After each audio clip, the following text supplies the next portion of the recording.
Assalamualaikum, semoga Allah merahmati dan memberkahi kalian. Semoga teman-teman semua dalam keadaan sehat walafiat. Setelah salam, saya ingin mengajak teman-teman untuk berlangganan kanal kami agar setiap video baru kami sampai ke kalian. Sekarang mari kita lanjutkan ke ceritanya. Sore itu, sekitar pukul 5, suasana jalan raya di kawasan pinggiran kota Bekasi mulai padat. Para pekerja berbondong-bondong pulang, suara klakson bersahutan, dan sinar matahari yang mulai condong menambah panas suasana jalanan. Di tengah hiruk-pikuk itu, sebuah motor metik berwarna putih melaju pelan, ditunggangi seorang perempuan muda yang berpakaian gamis sederhana dengan jilbab besar menutupi tubuhnya. Dialah Ustadzah Salma, pengajar ngaji di sebuah pondok pesantren kecil.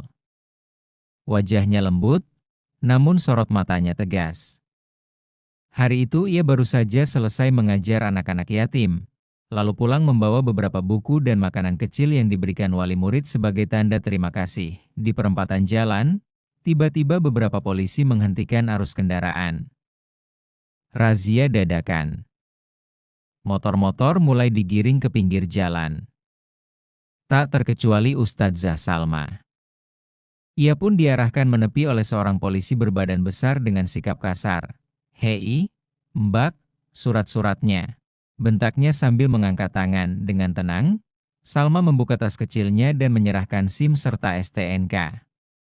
Polisi itu menatap sekilas, lalu mengernyitkan dahi. Ini SIM-nya udah hampir mati masa berlakunya.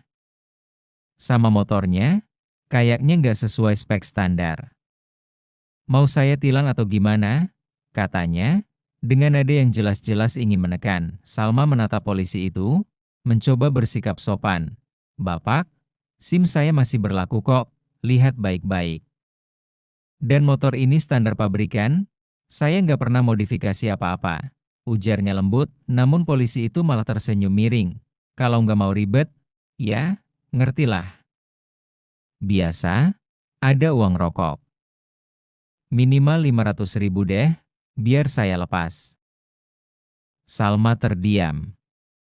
Ia bukan tipe orang yang mudah terpancing emosi, apalagi ia tahu banyak mata sedang memperhatikan. Tapi ada yang mengganjal.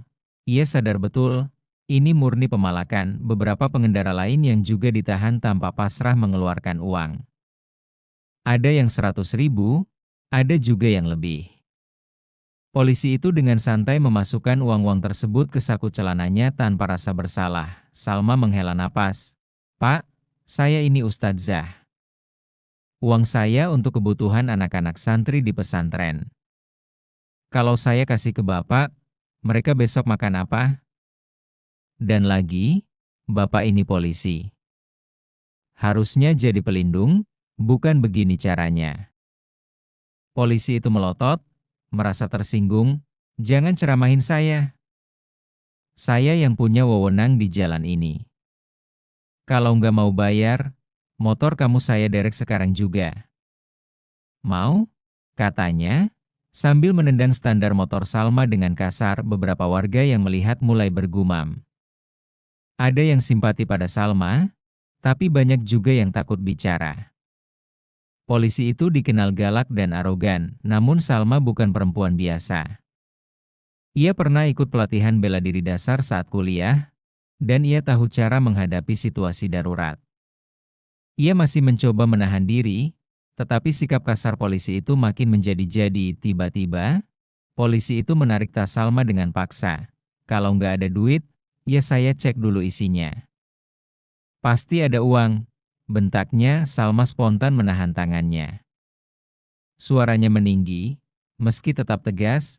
"Bapak keterlaluan. Saya tidak bersalah, dan tidak ada alasan Bapak memperlakukan saya seperti ini." Suasana mendadak hening. Orang-orang mulai mengeluarkan ponsel, merekam kejadian tersebut. Polisi itu rupanya sadar ia mulai jadi tontonan. Tapi bukannya berhenti, ia malah makin nekat. "Dasar wanita sok suci. Jangan macam-macam sama saya, bisa saya buat susah hidupmu," katanya, lalu mendorong bahu Salma dengan kasar hingga hampir jatuh. Itulah detik-detik awal sebelum semua berubah. Ustadzah Salma, yang selama ini menahan sabar, mulai kehilangan batas. Ada tatapan tegas di matanya yang membuat beberapa warga merasa ada sesuatu yang besar akan terjadi. Dorongan kasar dari polisi itu membuat tubuh Ustadzah Salma hampir terhuyung. Beberapa buku ngaji yang ia bawa terjatuh ke tanah, sebagian kertasnya berhamburan tertiup angin. Anak-anak kecil yang kebetulan lewat menatap dengan mata berkaca-kaca, melihat guru yang biasanya mereka hormati diperlakukan sewenang-wenang di depan umum. Wajah Salma memerah. Ia masih menahan diri, tapi ada batas kesabaran seorang manusia. Polisi itu berdiri congkak, dengan dada membusung dan senyum mengejek. Cepat keluarkan uangmu, atau saya buat motor ini nggak bisa jalan. Jangan bikin saya marah, bentaknya lagi sambil menginjak ban depan motor Salma. Orang-orang yang menonton mulai berani bersuara. Pak, itu Ustadzah loh, jangan kasar begitu, ucap seorang bapak parubaya. Betul, Pak Polisi. Kalau salah prosedur, tilang saja sesuai aturan. Jangan minta duit begitu, tambah yang lain, namun si polisi arogan malah melotot ke arah kerumunan. Kalian semua diam. Kalau masih ikut campur, saya angkut kalian ke kantor sekalian. Mau? Suaranya lantang, mencoba menakut-nakuti. Suasana makin panas. Salma menunduk sebentar, memungut buku-buku ngaji yang jatuh. Saat itu, pikirannya berkecamuk. Ia sadar kalau ia diam, polisi itu akan makin menjadi-jadi. Tapi kalau melawan, ia harus siap dengan risiko. Tangan polisi itu kembali meraih tas Salma dengan kasar. Keluarkan isi tas ini sekarang. Jangan bikin ribet, katanya. Suaranya penuh arogansi dan disitulah titik balik terjadi. Dengan gerakan refleks, Salma memegang erat tasnya, lalu menepis tangan kasar itu. Tatapannya tajam, berbeda dari sebelumnya. Cukup, Pak. Saya sudah sabar, tapi Bapak sudah melewati batas. Saya tidak akan biarkan Bapak merampas hak saya. Suara Salma lantang, membuat kerumunan terdiam. Polisi itu terkekeh sinis. Wah, berani juga kamu ya, Ustadzah sob jagoan. Mau apa? Mau melawan saya? Katanya sambil maju, menuding wajah Salma dan tanpa disangka siapapun, Salma bergerak cepat. Ia memegang pergelangan tangan polisi yang menuding wajahnya itu, lalu memutar dengan teknik kuncian sederhana yang ia pelajari dulu. Polisi itu terpekik kaget, tubuhnya mendadak membungkuk karena pergelangan tangannya terkunci keras. Ah! Sakit! Lepaskan, teriaknya. Namun genggaman Salma makin kuat, kerumunan terperangah. Beberapa orang bahkan bersorak kecil, seakan tak percaya seorang ustadzah yang dikenal lembut bisa melakukan hal seperti itu. Polisi itu mencoba melepaskan diri, tapi Salma dengan sigap melepaskan kuncian lalu mendorong tubuhnya ke belakang. Polisi itu terhuyung dan hampir jatuh, wajahnya merah padam karena malu. Kurang ajar.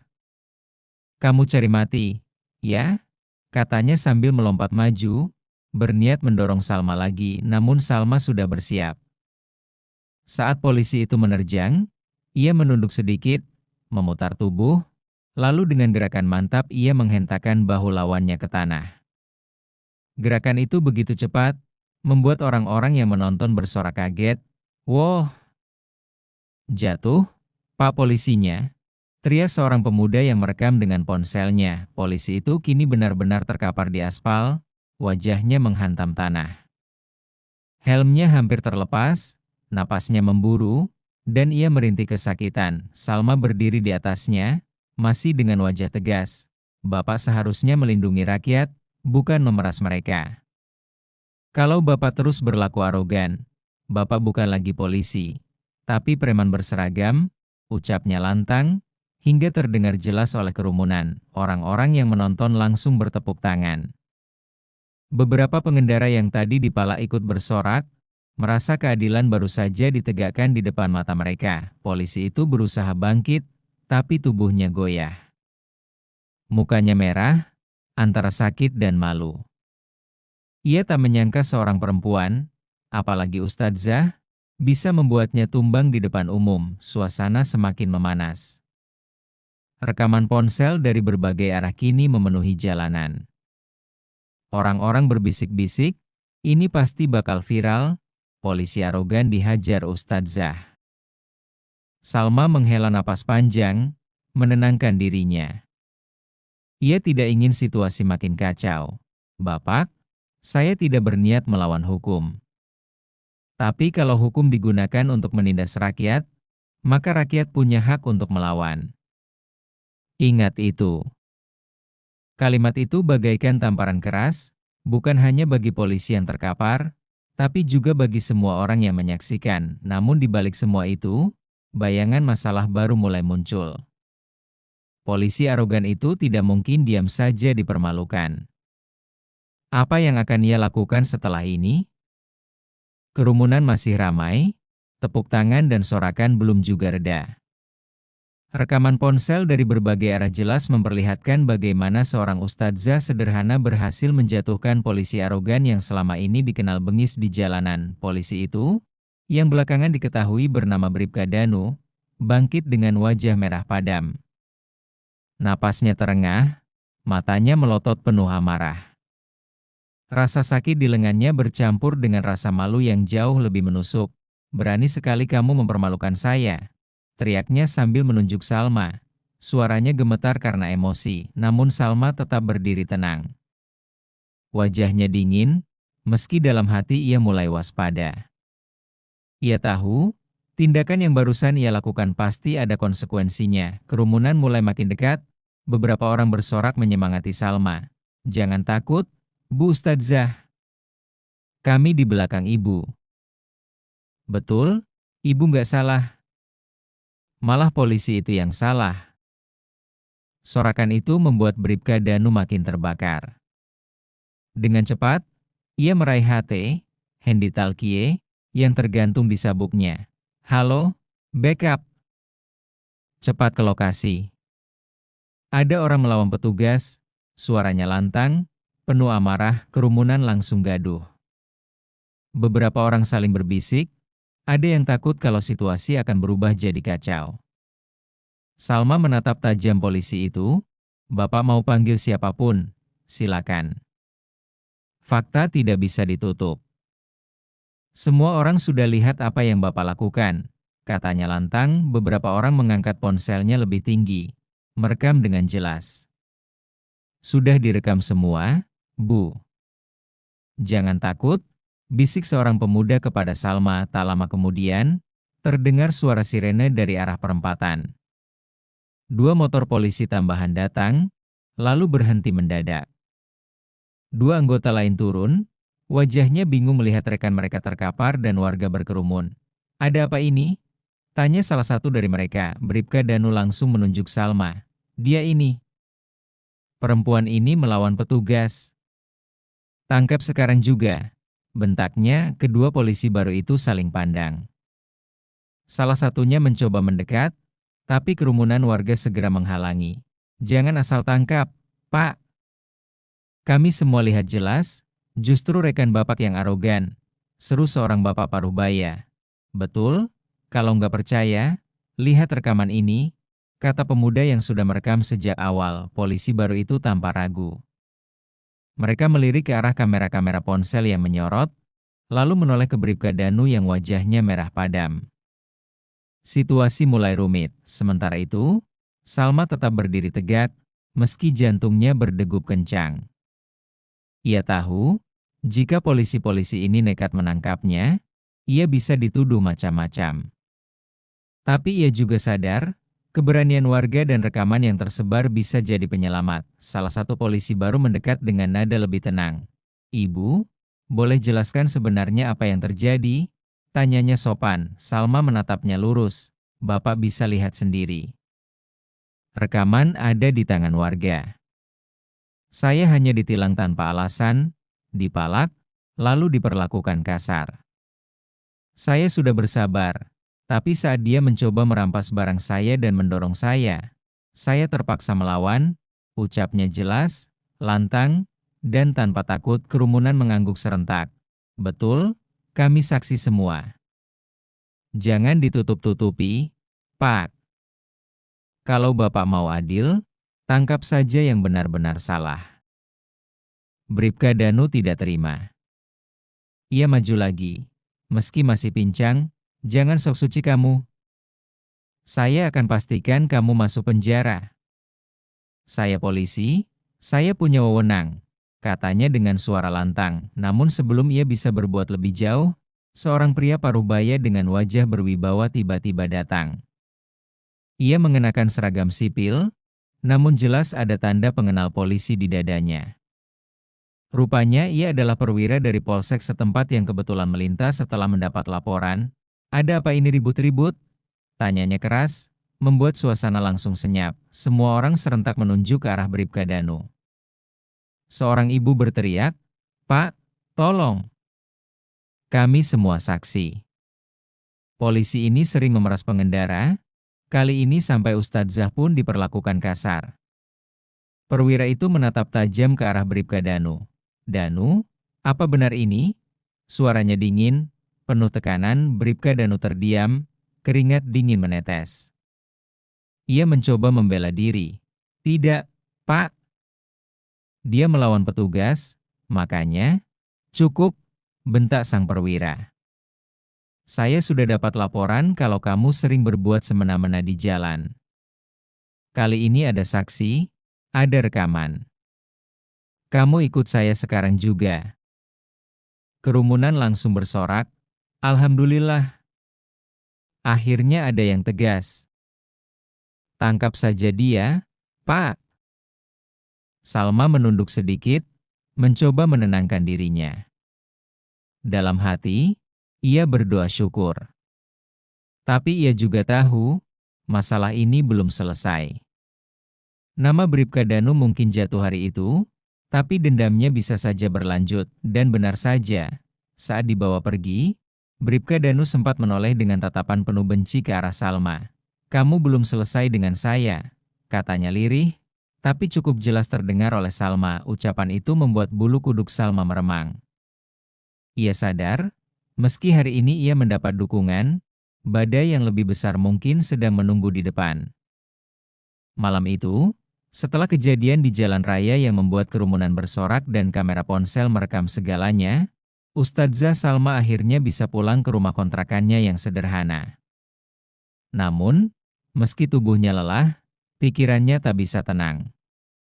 Tatapan penuh benci dari Bribka Danu masih membekas di benaknya. Di ruang tamu, Salma duduk sambil menatap kitab ngaji yang biasa ia gunakan mengajar. Tangannya gemetar sedikit saat mengingat kembali ancaman lirih, "Kamu belum selesai dengan saya." Ia tahu betul, seorang polisi arogan seperti Danu tak akan tinggal diam. Tapi ia juga sadar, rekaman dan saksi hari itu sudah tersebar luas. Beberapa jamaah yang mengenalnya bahkan langsung menelpon, memberi semangat, "Ustadzah, jangan takut. Video tadi sudah kami sebar di media sosial. Semoga besok pagi semua orang tahu siapa dia sebenarnya," kata salah seorang wali santri melalui telepon. Salma tersenyum tipis, meski hatinya masih gelisah. "Bismillah, semoga Allah melindungi kita semua," gumamnya. Keesokan harinya pagi itu, jagat maya gempar. Video berdurasi 3 menit memperlihatkan detik-detik Bribka Danu memalak, mendorong, hingga akhirnya di-smackdown oleh Ustadzah Salma tersebar luas. Judul-judul sensasional muncul di berbagai akun media sosial, "Polisi arogan tumbang di tangan Ustadzah." Viral. "Ustadzah sabar akhirnya lawan pemalak berseragam." Komentar warganet membanjiri. Banyak yang memuji keberanian Salma, banyak pula yang mengecam arogansi Bribka Danu. Bahkan, beberapa akun berita resmi mulai mengangkat kasus itu. Di kantor Polres setempat, situasi panas. Pimpinan langsung menggelar rapat darurat. Nama institusi mereka tercoreng, Apalagi video itu sudah ditonton ratusan ribu kali hanya dalam beberapa jam. Kapolres dengan wajah tegang memandang ke arah bawahannya. Ini sudah keterlaluan. Kita tidak bisa diam. Segera tarik Bribka Danu dari lapangan. Bentuk tim investigasi, panggil semua saksi, termasuk Ustadzah yang bersangkutan, katanya tegas. Sementara itu, di pihak Bribka Danu di rumahnya, Danu duduk murung dengan wajah penuh amarah. Ia menonton ulang video yang viral itu, giginya bergemeletuk. Perempuan itu, gara-gara dia, habis nama saya. Desisnya, istrinya mencoba menenangkan. Bang, sudahlah. Terima saja. Lebih baik minta maaf sebelum semuanya makin parah. Namun Danu malah membanting remote. Tidak. Saya tidak akan biarkan. Kalau perlu, saya akan balikan keadaan, teriaknya dalam pikirannya, dendam membara. Ia mencoba menghubungi beberapa kolega yang sama-sama bermain nakal di lapangan. Bantu saya. Saya tidak bisa dibiarkan sendirian. Kita bisa atur supaya dia yang salah, katanya di telepon. Namun tanpa ia sadari, langkahnya itu justru membuat situasi makin runyam. Beberapa rekannya enggan terlibat, takut terseret. Bahkan, ada yang diam-diam melaporkan rencananya ke atasan. Pertemuan dengan aparat internal siang harinya, Salma dipanggil ke Polres. Awalnya ia sempat cemas, tapi beberapa warga yang menjadi saksi menemaninya. Bahkan, ada pengacara muda yang sukarela menawarkan bantuan setelah melihat video viral itu. Di ruang penyidik, Salma dengan tenang menceritakan kronologi. Saya tidak berniat melawan hukum, Pak. Tapi saat hak saya diinjak, saya hanya membela diri, ucapnya. Saksi-saksi menguatkan pernyataannya. Beberapa bahkan menunjukkan rekaman asli tanpa potongan. Penyidik mengangguk serius. Baik, Bu. Semua bukti sudah cukup jelas. Justru yang bersalah adalah anggota kami sendiri. Terima kasih atas keberanian Ibu. Ucapan itu membuat dada Salma sedikit lega. Keadilan mulai terungkap beberapa hari kemudian, konferensi pers digelar. Kapolres sendiri yang berbicara di depan awak media. Berdasarkan bukti dan pemeriksaan saksi, kami menyatakan Bribka Danu terbukti melakukan pelanggaran berat berupa pemalakan, penyalahgunaan wewenang, dan tindakan tidak pantas kepada warga. Mulai hari ini, yang bersangkutan dicopot dari jabatannya dan menjalani pemeriksaan etik.